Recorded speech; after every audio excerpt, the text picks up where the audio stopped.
If you're in burnout and you're constantly stressed, there's a high chance that you're too serious about life. You don't stop when you're tired, you stop when you're done. Sleep is for wimps. No, I love growing as an individual, but this kind of growth and productivity is toxic for me. And that is why it's so important that you learn how to turn off the stress switch. Hello, my lovely. Today, let's talk about getting off the burnout treadmill and turning off the stress switch. So many times we find it hard to switch off and you find yourself constantly stressed without really getting enough rest in between because your life has just gotten, you feel like that little wretch that is stuck on that treadmill. You're going on and on.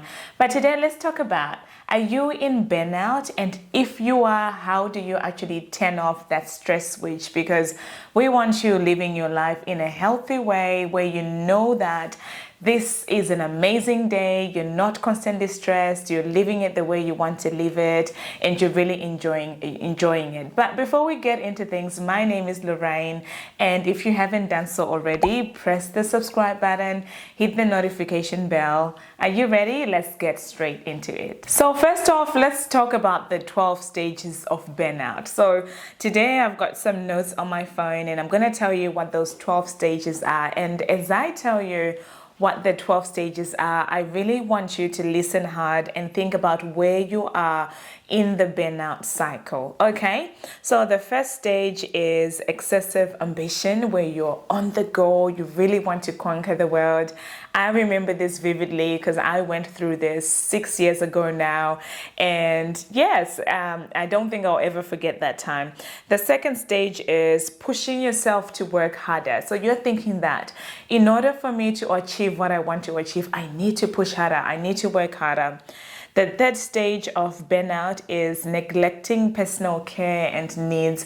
So maybe now, your hair is just looking a bit disheveled consistently. You don't really take care of yourself. You're not taking time to get the massages that you used to get done. Your personal care is just going down the drain. The fourth stage is displacement of conflict. The fifth stage is changes in values in order to validate your self-worth. So I spent most of last year speaking to millennial women about their experiences when it comes to career mobility and dealing with burnout. And many of them used to say, I equate my self-worth to my job. So maybe that's you, where you're like, oh my gosh, my self-worth is my job. And when my job is not going the way I want it to go, then you start doubting yourself. The sixth stage is denial of problems and feeling shame about what you're going through. The seventh stage of burnout is social withdrawal, where you're no longer participating in the things you used to do. You're no longer hanging out with your friends. You're not taking time to spend with family because you're too busy and you're too stressed to do that. Number 8 on the 12 stages of burnout is obvious behavior changes. If you're in stage number 9, it is confusion of identity. So now you're experiencing this confusion about who am I? What am I meant to do? What is my identity? Number 10 is the sense of inner emptiness, where you are not finding any fulfillment from what you're doing. And when you wake up on a day-to-day basis, life is really feeling bleak. Number 11 is depression, and by the stage when you're really depressed, things are getting clinical. You need external help. And number 12 is mental or physical collapse. And I didn't get to number 12 myself, but maybe some people who have gotten to a point of hospitalisation because they were just so bent out, they just could not keep on coping. Sometimes people might even express suicidal thoughts and ideation when it comes to this stage, and that is why it's so important that you learn how to turn off the stress switch. When I was going through those 12 stages, my question to you is, can you identify which part of those 12 stages you are in? I really want to know in the comments below. All right, so if you are in burnout, you're constantly stressed, how do you get off this treadmill? And that's what we're going to talk about now. The first thing is what I was saying earlier is really knowing for yourself which stage of burnout you're currently in. So really knowing which stage you are in, and you will know for yourself that, oh my goodness, what she's saying, it sounds like me at this particular stage. If you're in stage number 7, if you're in stage number 8, you've really seen these changes within yourself and they're starting to affect your physical body. That's when you are in the advanced stages of burnout.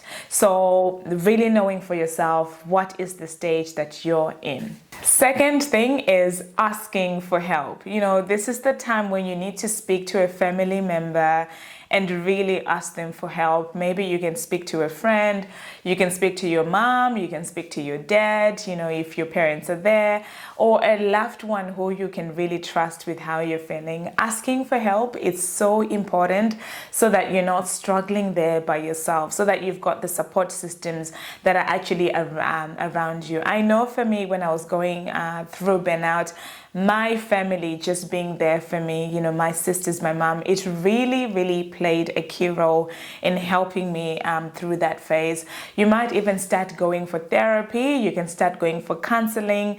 Like nowadays, I hear people saying that therapy is no longer a luxury. Like you need to be in therapy to be saying things loud and processing how you're feeling. So therapy, counseling can be the next step for you, and I'm sure that it will really help you in identifying the issues that you're going through. It will help you to actually dig to the roots, because we have certain patterns that we adapt over life because of past trauma, past things we've gone through, and usually they just bring up recurring problems in our adulthood as women. And when you are saying that those things out loud to a therapist, you can be able to identify self-defeating patterns that you're creating for yourself. Number 3 is define your own healthy balance. So what does a healthy work-life balance look like for you? No one else can define this for you. You have to stop and define it for yourself. For me, a healthy life balance looks like enough sleep. And that is where I draw my line. No matter how busy I am, no matter what I'm going through, I make sure I am getting enough sleep. And the moment when I'm not getting enough sleep, it really affects me. It affects the way I feel. It affects my mental health. It starts affecting my physical health as well. So I really had to define my my healthy balance, because at that time when I went through burnout, I was listening to all this, the macho hustle culture, and nothing against that, because I needed, maybe to go through that stage. But I was listening to, these men online on YouTube who were saying, you don't stop when you're tired, you stop when you're done, or sleep is for wimps. And I was taking that in my stride and just really hustling and working and burning the candle on both sides. So I had to stop and define a healthy balance for myself. I was like, no, I love growing as an individual, but this kind of growth and productivity is toxic for me, and I am not going to continue doing it. I am not going to sleep for 4 hours because I have to finish work, because work will always be there. It will never finish. So I really want you to be compassionate to yourself and define what a healthy life balance look like for yourself. I want you to think about how it feels as well. So many times we're just going through life, we're not thinking about the way that we want to feel. But I'm sure you really want to feel good about yourself. You want to live this day, you want to live your life in a way that you look back, you feel good, you celebrate. So I really want you to think about the feelings behind that. Space might be a word for you for this season. When you're in burnout, if there's one thing that you need, it's space, just mental space. The 4th thing is schedule pockets of space where you're intentionally doing nothing. I make sure I do this at least once a week. I will have a Saturday afternoon or Sunday afternoon sometimes where I'm just intentionally doing nothing. So 6 years ago, when I went through massive burnout, I had to just stop what I was doing. So for me, it looked like actually quitting my job. And I'm not saying quit your job. Please, don't go and quit your job. There's so many things you can do before you get to that stage. But for me, it was so advanced. I had to quit my job. And the next thing I did was just create space. So I moved away from Adelaide, which is my home city. And I spent the next 2.5 years just traveling, having that space around myself. But within your current 9-to-5 job, you can create pockets of space for yourself, and you can actually schedule them into your calendar, because if you don't, you might forget. So just create pockets of space once a week where you're intentionally doing nothing. You're not on your phone, you're not texting, you're not Netflixing, or you're not drowning your troubles in alcohol, or sex or drugs or things that people do in order to numb themselves. Just create that pocket of space within yourself to just allow your thoughts to form and to allow yourself to be. The fifth thing is probably my favorite, and this is probably the most important thing, but as adults we forget. As children, this came naturally to us, but schedule activity and fun into your life as a priority. Do you know, I got to a stage, and I think for me that was last year, I turned my life upside down in a way that I started with fun. So when it came to planning for my week, I would start with dance classes. They were the most important. I would start with spending time with my sisters and family, calling my mom on a weekly basis, looking for opportunities to go horse riding. I went on Meetup, and I joined this group for women. I think it's called the Queens Collective. Shout out to Rebecca if you're watching. And, we would do activities together, with maybe 5-6 other women on like a monthly basis.